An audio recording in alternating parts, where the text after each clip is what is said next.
Hello, everyone. Welcome to my LeadCast podcast, and we're going to be talking about planning and decision making in management. And yes, my name is Ocean. And I'm Alexander. Yes, and this is Alexander, and we're just going to be basically talking about some real life situations where planning and decisions actually made a big difference. And yeah, basically, Alex has worked in lots of kitchens. He's cooked. He's done catering. He's worked at the Kravis Center. So it's very exciting to talk to him. I'm sure he has a lot of experience with working with managers and managing stuff himself, because he's managed people that cook also with him. The first thing we're going to talk about is we're going to focus on planning. So, planning is basically deciding what you want to do and how you're going to do it before you actually start. How you're going to execute things, thinking and making a plan, right? Managers plan so things don't feel rushed, confusing. They feel more in control when you plan things. Alex, can you think of any real life situations where you've had to plan? Yeah, well, you have to plan ahead for every banquet that you have, like every service that you're going to have. You have to plan for that, or else it's gonna not go well. Like maybe like you have to plan ahead on doing the vegetables, or when are you gonna do those, or when are you gonna do this, or when are you gonna do that, or else you're just gonna rush into everything. You might not have enough time to do everything. So you gotta plan out the timing, right? Yeah. Like, you only have 40 minutes to prepare the food.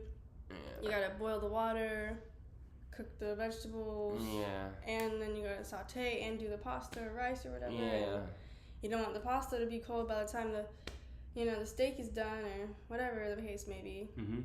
So definitely have to plan for that, for cooking. Have you ever been in a situation where planning has made things go smoother? Yes, all the time. Well, in banquets, it's mostly like that. You have to plan every day, because if you don't, you're not gonna find time to do other things that you want to do while you're doing the things that from yesterday or the things from today or whatever the case is. More rather than like restaurants, it's a little more like, we do the same thing every single day. Yeah, and like other situations like we were just talking about, like as simple as a birthday party, you can't just show up there and expect it all to be ready. You gotta order the cake. You got to wrap presents, invite people, call the place you want to have the party at, and tell them you're going to bring food, people, and you have to plan that out, because if you don't, it's probably just going to be a mess, and your kid's not going to be very happy. No one's going to be invited. He's not going to get any presents. Yeah. So, yeah, what happens when there's not a plan? Like I said, it's just going to be a mess, and people are probably not going to be happy. It's not going to go as smoothly as you hoped, and you have to plan things out, or they're not going to get presents. They won't have the cake they wanted. You just have to pick one out that's already made, and that's not as fun, And then maybe if you go to this place you were planning on going to, it might be full. You might not have any room for your party. So yeah, that's a good example of how planning is important. And the next thing I'm going to talk about is different types of planning. Of course, there are short-term plans, like planning your week, and then there's other ones that are like long-term plans, like planning a career or a business. Managers also make strategic plans, which are big picture goals, and operational plans, which are the daily steps to reach those goals. Yes. Can you think of any anything that might be a short-term goal and a long-term goal? Maybe short-term goal would be to maybe just to, I don't know, if somebody has a short-term goal, maybe everybody be on time to work or something could be a short-term goal. So it's something that we can probably accomplish within a short period of time. It's just getting to work on time, I guess. And a long-term goal would be something that like we reach within like a long time, which is like, I don't know, maybe we're selling $10,000 a week worth of stuff, or I don't know, whatever the case is. Something that we'll reach in a long time, basically. That's what I would think a long-term goal, and the short-term goal plan is, or whatever. Yeah, like I might be planning to take my kids to Disney, and the short-term goal might be, getting to work on time, like you said, and the long-term goal would be like getting my check every week and saving it and not spending it, so I could save up to drive down there with gas and buy the food at the park and buy the tickets and buy the toys and all that stuff. So yeah, those are some good examples of long and short-term goals. At your job, do you see more short-term goals or long-term goals, do you think? I'd say maybe short-term goals. Yeah. What kind of planning things do you plan at work on a daily basis that are short-term? Maybe just like, everybody get the ingredients out so it can be easier to make these foods and stuff like that.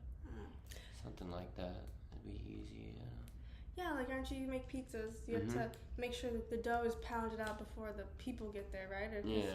If you're doing all that while they're here, it's going to take a lot longer, right? Yes. Yeah, so some good examples.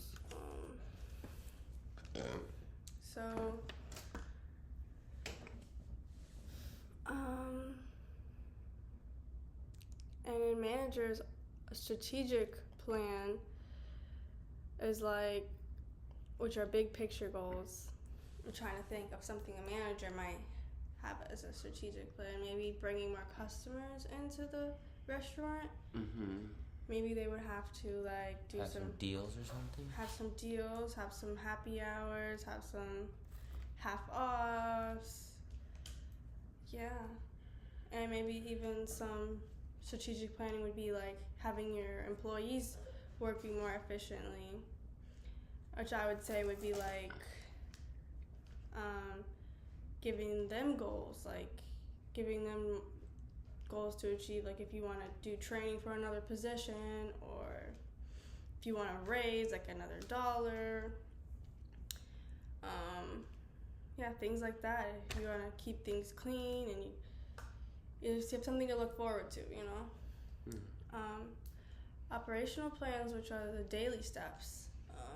Some of those goals would be like, I don't know, what do you think managers plan for on a daily?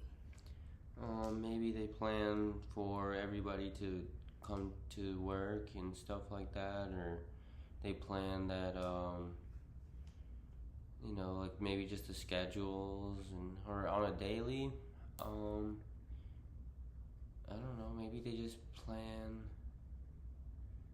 People have different things on what they plan, I would believe.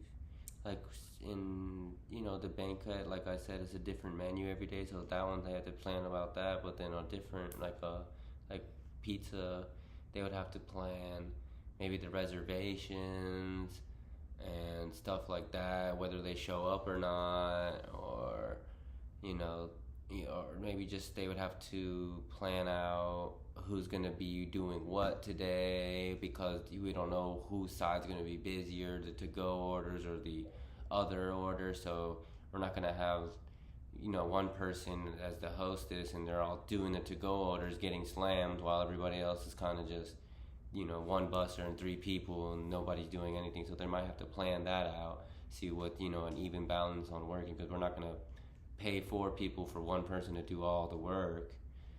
So maybe that. Plan for all the food to be here on time, like the orders the shipped, so we're not out of anything when people ask for it, stuff like that. Yes, I agree. I didn't even think about that. definitely important to make sure there's food stocked and everybody's not just having one person do everybody's job and everybody's just kind of standing around.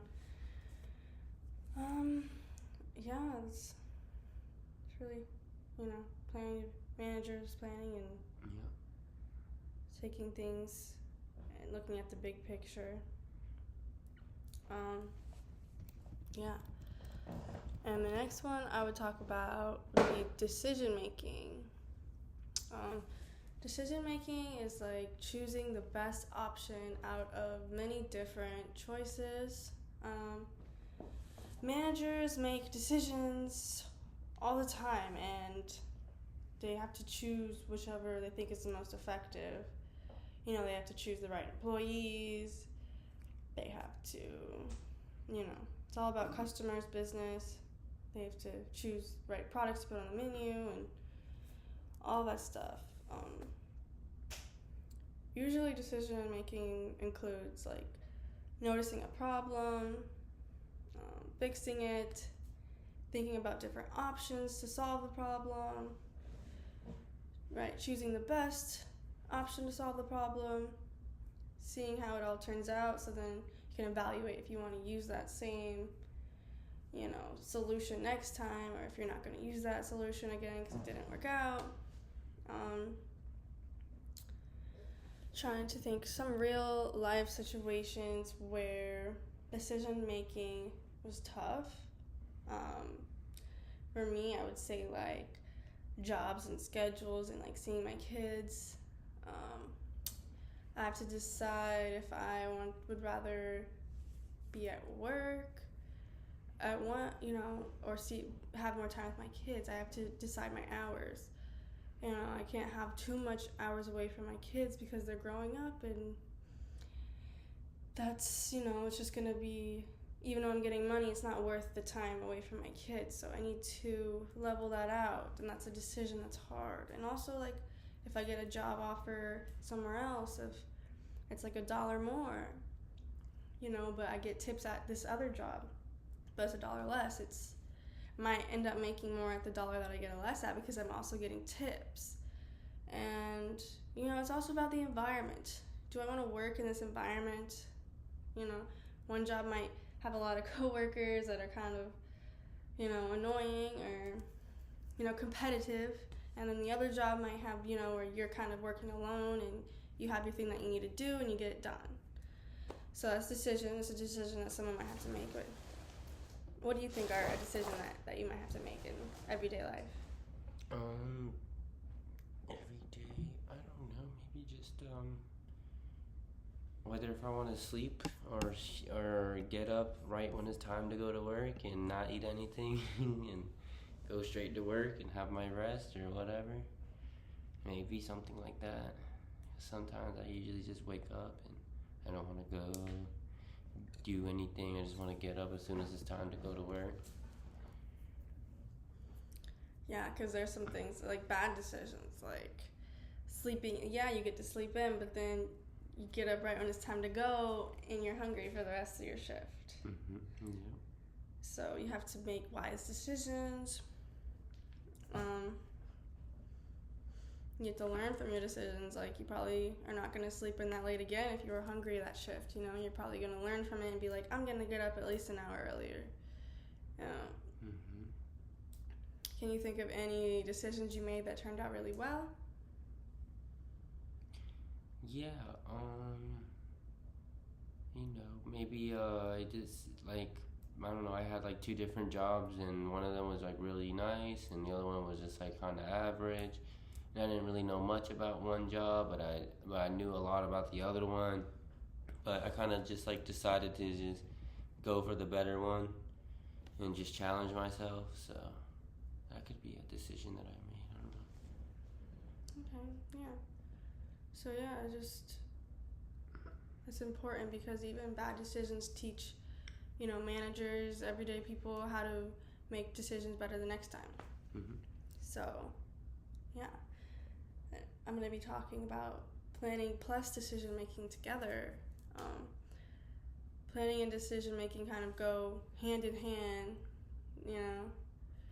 you can't plan without making a decision, and good decisions usually come from good planning. So, like, if a manager plans ahead and they don't rush their decisions, it usually leads to a better result and less stress and not so much confusion, and everything's running smoothly and everybody's having a good time instead of, everybody can see that you're flustered, and then they probably won't have a good time either, because they're the guest at your event or whatever, your restaurant, whatever you're managing. They probably can get the vibe that you're not, planning. Things aren't going smoothly the way they're supposed to. Do you think people rush decisions more than they should? Yeah.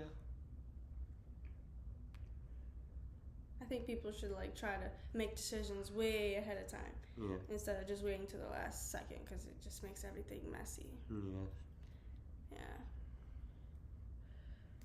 What do you think helps someone make a better choice? Maybe a calm space and not so much distractions, because distractions really cause a blurred mind, and you can't really think about what's the small details that we're always just thinking of what's surfacey and what everybody else thinks of, and it's not always thinking about what everybody else thinks of in the sense of obviously we're gonna think about what everybody else is thinking of, but rather than maybe as simple as if employees needed to go to the bathroom, you're not gonna sit there and whenever it's downtime, everybody's gonna rush to the bathroom. Then it's gonna be a 30-minute and everybody's not even gonna be able to use the bathroom. It's gonna be a mess. It's gonna be stupid. So it would be easier to, okay, how about we have a rule where everybody's got to watch somebody's post, whoever goes to the bathroom. You go to the bathroom, you got to tell somebody so they can cover wherever you're at. Maybe you're at the front, maybe you're a food runner, whatever the foot. Yeah, okay, you got to tell somebody you're going to the bathroom. Go to the bathroom, okay. And then they switch, and then they switch, and then they switch, and then they keep switching, so you just keep the service going. Rather than, okay, it's a little bit of downtime, cool, let's all go to the bathroom, try to rush to the bathroom, and now there's a family of 10 coming in. They just wanted to come in for a birthday. Nobody planned it. They just wanted to come in, and now everybody's in the bathroom. Some people didn't get to go, and some people are rushing. Now we're all back on the battlefield doing this again, and it's not very good planning too much. Maybe just something as simple as that can make stuff go a lot easier. Yes, I agree. Little tiny plans, working together as a team. Mm-hmm. Planning to work together, planning to collaborate. It's all planning. Because if we wait till things happen, probably going to be a mess. Everybody is probably going to try to go to the bathroom at downtime. And it's not going to work. We're going to have to go when people are in the restaurant and have somebody else watch your section or whatever. It's going to more than likely have to do that because everybody can't go at once. More than likely, there's probably one employee bathroom, So in those situations, it's good to plan. And that's up to the manager, I think, too, to take initiative. Take initiative and make those plans, because it's not up to the worker. The worker's not going to be like, hey, everybody, let's when you go to the bathroom, you tell me, because it's oh, you're not my boss. I'm not going to just listen to you. You're on the same level as me. You're an employee too. Why you're just going to piss people off. Right. So it's up to the managers to take initiative and make plans. Right. And direct people. And make decisions. So yeah, decisions, planning are important. But yes, today we are going to, wrap it up now, I think, and just go over. We talked about, the different kinds of planning, short-term, long-term, which in management talk is, strategic planning, which is the big picture goals, and operational plans, which is the daily steps that we want to reach, short-term plans. We went over that. We went over some good examples, real life time. But yeah. So being a manager is a lot of work, but you gotta take initiative, you gotta make decisions, you gotta make plans. That's basically your job, is all about making decisions and plans. And yes, thank you so much for being a guest on the show. All right, thank you too. So helpful, and I really appreciate you, Alexander, for coming today. Thank you for having me again. It was nice being here. Yes, it was very nice and fun. Yep. Hopefully we will see you all again next time. Yep, thank you. Have a nice time till then. Good night. Good night.